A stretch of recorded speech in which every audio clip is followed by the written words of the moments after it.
Ibu Bapak, kita mulai dengan kompetensi manajerial. Jadi, kompetensi manajerial ini adalah kapasitas yang dimiliki oleh seseorang untuk mengelola diri dan sumber daya yang ada, meliputi pengetahuan, keterampilan, sikap, dan perilaku dalam berorganisasi yang ini dapat diukur, diamati, dan dikembangkan untuk memimpin mengelola organisasi. Nah, di dalam kompetensi manajerial ini, Ibu Bapak, ada 8 hal yang perlu diperhatikan, dimulai dari integritas, kerjasama, orientasi pada hasil, kemudian komunikasi, pelayanan publik, pengembangan diri dan orang lain, pengambilan keputusan, dan mengelola perubahan. Nah, ini Ibu Bapak, yang perlu dipelajari adalah silakan Ibu Bapak melihat, mencermati, melihat secara lebih detail tentang 8 kompetensi ASN yang ada di dalam Permen PAN RB nomor 38 tahun 2017. Nah, di sana di halaman 39 Ibu Bapak bisa mencermati secara lebih detail dari 8 kompetensi itu indikatornya masing-masing bagaimana, seperti itu. Nah, khusus untuk tes kompetensi manajerial ini menggunakan jenis soal pilihan ganda dengan 4 alternatif jawaban, di mana 4 alternatif jawaban ini adalah jawaban yang bergradasi, jadi nanti nilainya itu dari yang paling tinggi 4 dan yang paling rendah itu adalah 1. Nanti silakan Ibu Bapak pilih yang harapannya memang mendapatkan nilai yang paling tinggi seperti itu ya. Nah, nanti kita akan coba untuk mendiskusikan soal-soal terkait dengan hal tersebut. Nah, ini adalah soal yang pertama Ibu Bapak. Terkait dengan soal yang pertama, ini misalkan Ibu Bapak dinilai lambat bekerja oleh atasan, maka reaksi yang akan Ibu Bapak lakukan terkait dengan penilaian tersebut itu adalah di antara 4 ini, nilai yang paling tinggi itu adalah pada pada option D. Karena kriteria dari option D itu kata kuncinya adalah dengan menerima penilaian, ini kata kuncinya menerima penilaian, kemudian setelah menerima itu berusaha untuk memperbaiki. Nah, jadi dari keempat ini yang paling tinggi nilainya adalah poin D atau yang nilai D. Soal yang kedua, Ibu Bapak, bagaimana Ibu Bapak merespon target pencapaian rekan kerja? Nah, kalau ada rekan kerja yang mendapatkan target tertentu, maka respon Ibu Bapak bagaimana? Nah, di antara keempat soal ini, yang paling tinggi nilainya itu adalah yang A, karena kata kuncinya di sini adalah mudah melakukan apresiasi positif. Kalau yang B itu dia masih mempertimbangkan, kalau progresnya luar biasa baru memberikan apresiasi positif.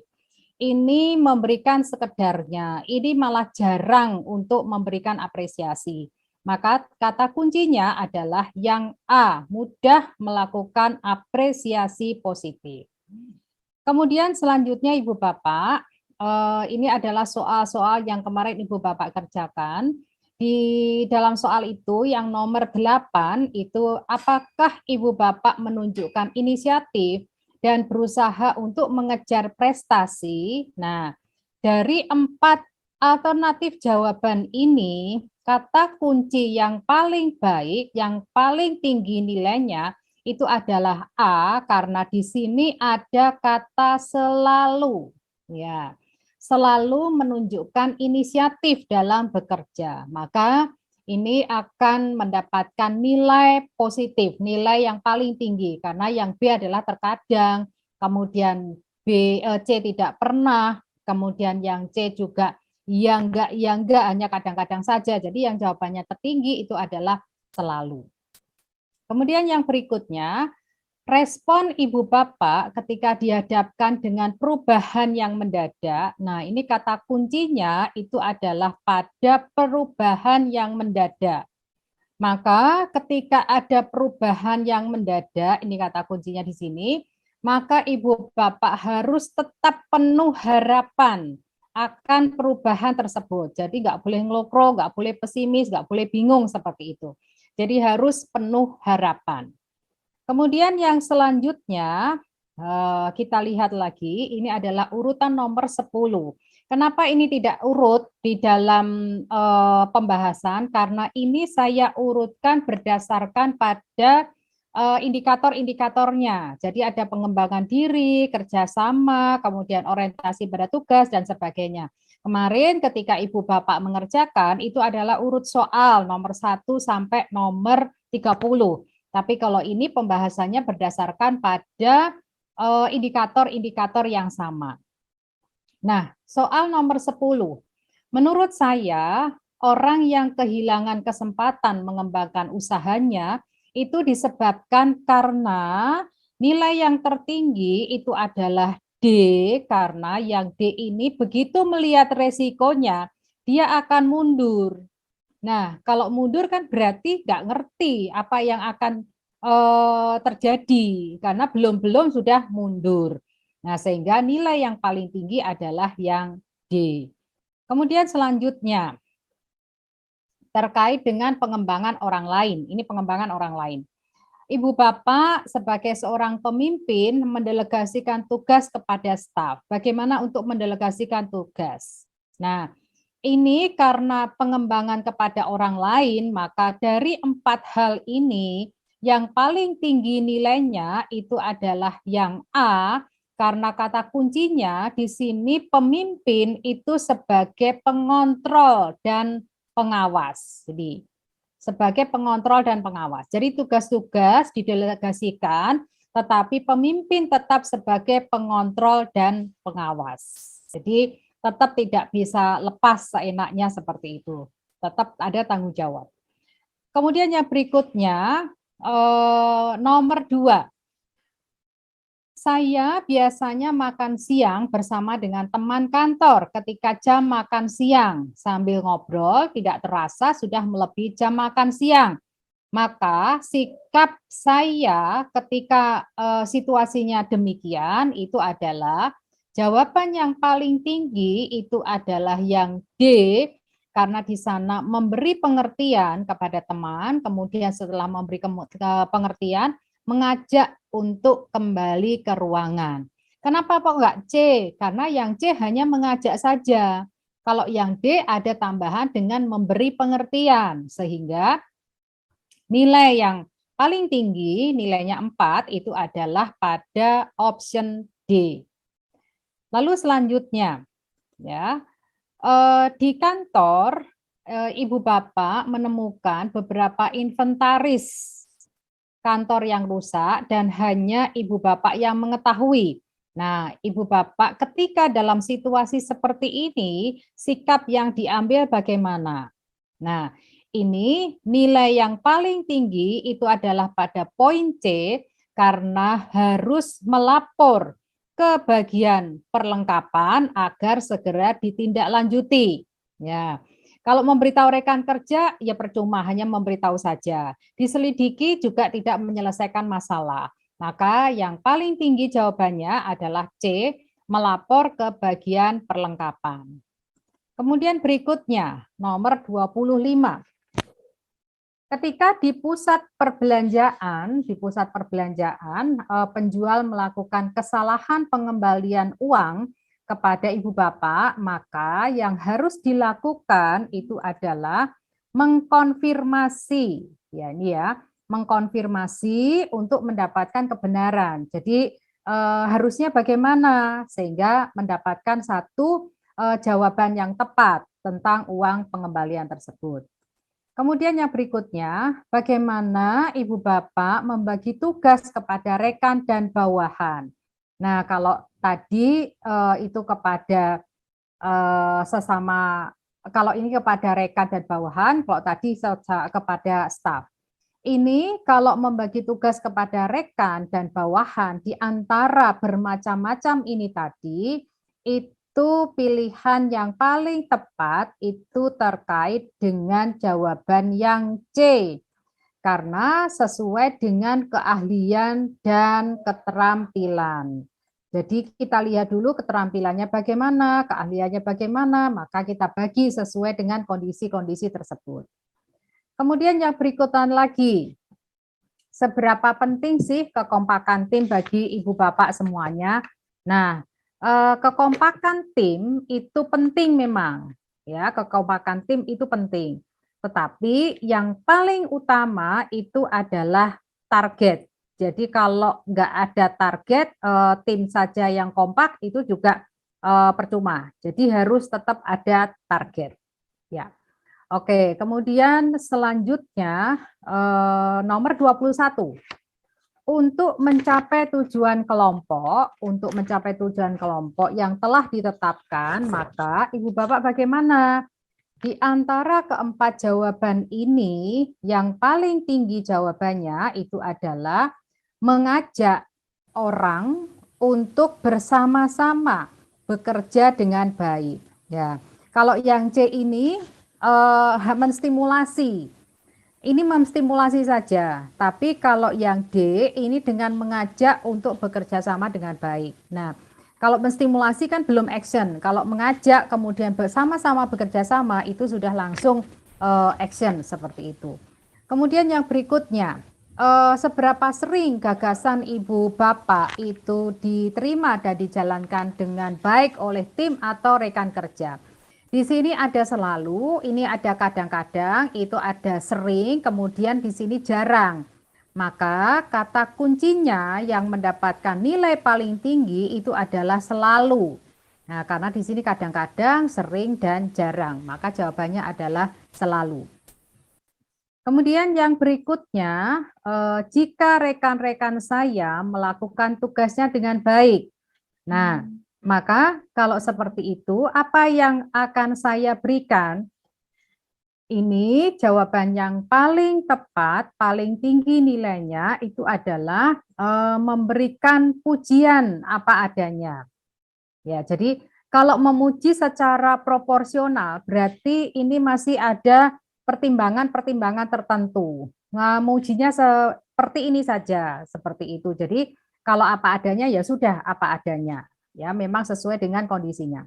Terus berikutnya, ini adalah soal nomor 7. Apakah ibu bapak merasa sulit minta tolong kepada seorang teman untuk melakukan sesuatu? Jadi apakah sulit untuk minta tolong? Nah, jawaban yang paling tinggi itu adalah ya boleh kita minta tolong, tetapi ketika kondisi benar-benar mendesak. Ya, ketika kondisi benar-benar mendesak, ya kita boleh minta tolong. Jangan kemudian sedikit-sedikit kita minta tolong kepada orang seperti itu. Kemudian yang berikutnya, ini adalah soal nomor 11. Ketika menghadapi keluhan pelanggan, apa yang Ibu Bapak lakukan? Nah, ini mencoba membantu pelanggan untuk menyelesaikan masalahnya. Ya, karena ini terkait dengan pelayanan publik ya. Sehingga kita harus mencoba membantu pelanggan seperti itu. Kemudian yang berikutnya ini agak saya cepatkan karena nanti untuk wawancara supaya ada waktu. Orientasi pada hasil. Apakah Ibu Bapak membuat daftar harian urgensi dan prioritas pada pekerjaan seperti itu? Nah, ini jawabannya adalah A, karena di sana ada 3 hal yang diperhatikan. Di sana ada mencatat, itu untuk apa? Untuk pertimbangan, untuk sasaran, dan juga untuk deadline-nya bagaimana. Ya, ada 3 hal. Kalau yang D, ini mencatat, tapi untuk pertimbangan pengambilan keputusan saja. Nah, sehingga ada 3 yang dipertimbangkan, dan yang 1 yang dipertimbangkan, maka kita memilih 3 hal yang dipertimbangkan. Oke, kemudian yang berikutnya, ketika ingin mencapai suatu kesuksesan, maka yang saya lakukan itu adalah tidak ada yang lain kecuali memang harus mencoba terus-menerus. Jadi ini jelas jawabannya adalah D, ya, mencoba terus-menerus. Kemudian yang berikutnya, Saya telah mempersiapkan diri sebelum melakukan presentasi di kantor besok. Nah, kemudian kira-kira bagaimana kalau sudah dipersiapkan kondisinya seperti itu? Bagaimanapun ibu bapak itu tetap harus yakin ya, presentasi itu akan berjalan dengan baik, namun tetap mematangkan diri dengan maksimal. Jadi tetap harus persiapan-persiapan itu dilatih lagi. Itu bagaimana yang kurang, di bagian mana yang kurang untuk ibu bapak masing-masing ya. Kemudian yang berikutnya masih pada orientasi hasil. Jika ada tugas yang tidak menyenangkan, bagaimana sikap ibu bapak menghadapi situasi demikian? Nah, walaupun tugas itu tidak menyenangkan, tetapi ibu bapak tetap harus menyelesaikan ini ya, karena itu sudah merupakan tanggung jawab. Kata kuncinya harus diselesaikan karena itu merupakan tanggung jawab. Kemudian yang berikutnya terkait dengan pengambilan keputusan. Nah, Ibu Bapak ditugaskan pimpinan untuk mewakili sementara dalam rapat dengan tamu. Pada saat itu ada tamu yang memerlukan keputusan segera. Maka bagaimana Ibu Bapak menyikapi situasi yang demikian? Dan jawabannya itu adalah D, karena di sini mengambil keputusan, jadi Bapak Ibu tetap mengambil keputusan sepanjang tidak bertentangan dengan kebijakan umum. Ya, karena ini sudah diminta untuk mewakili rapat, kemudian itu harus mengambil keputusan segera, jadi silakan Ibu mengambil keputusan selama tidak bertentangan dengan kepentingan umum. Kemudian yang berikutnya, ketika saya marah, ketika ibu bapak marah, maka yang dilakukan adalah apa nih? Apa berdiam diri di kamar? Apa berdiam diri saja atau pelampiasan? Kan jelas tidak menyelesaikan masalah. Maka jawaban yang paling tinggi itu adalah menenangkan pikiran dan menjauh dari sumber masalah. Jadi kita menenangkan dulu, kemudian kita juga menjauh dari sumber masalah. Apa yang menyebabkan kemarahan itu tadi. Kemudian yang berikutnya itu adalah soal nomor 16. Ketika saya sedang rapat dengan atasan, ibu bapak sedang rapat dengan atasan, tiba-tiba mendapat kabar bahwa istri bapak itu masuk ke rumah sakit. Maka yang harus dilakukan adalah, nah ini jawaban yang paling tinggi itu adalah yang B, ini mencari tahu dulu kondisinya bagaimana. Kemudian memutuskan apakah tetap rapat atau ke rumah sakit. Jadi dipastikan dulu ini kondisinya bagaimana. Begitu. Kemudian yang berikutnya mengelola perubahan ya, untuk mengelola perubahan. Terjadi pergantian pimpinan di kantor, maka ibu bapak yang harus lakukan itu bagaimana? Di sini adalah berusaha untuk mengenal dan memahami visi misi pimpinan baru tersebut. Nah, jadi dikenal tidak hanya secara personal, tetapi juga program-programnya, visi misinya bagaimana seperti itu. Kemudian selanjutnya, di lingkungan kerja yang baru, maka harapannya ibu bapak itu bisa langsung akrab dengan rekan-rekan kerja, karena ini menunjukkan nilai yang paling tinggi.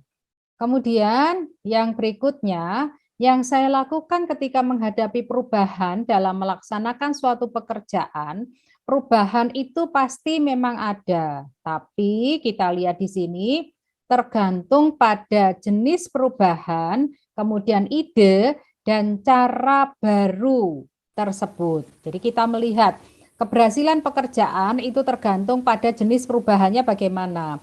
Kemudian cara baru untuk mengatasi itu bagaimana.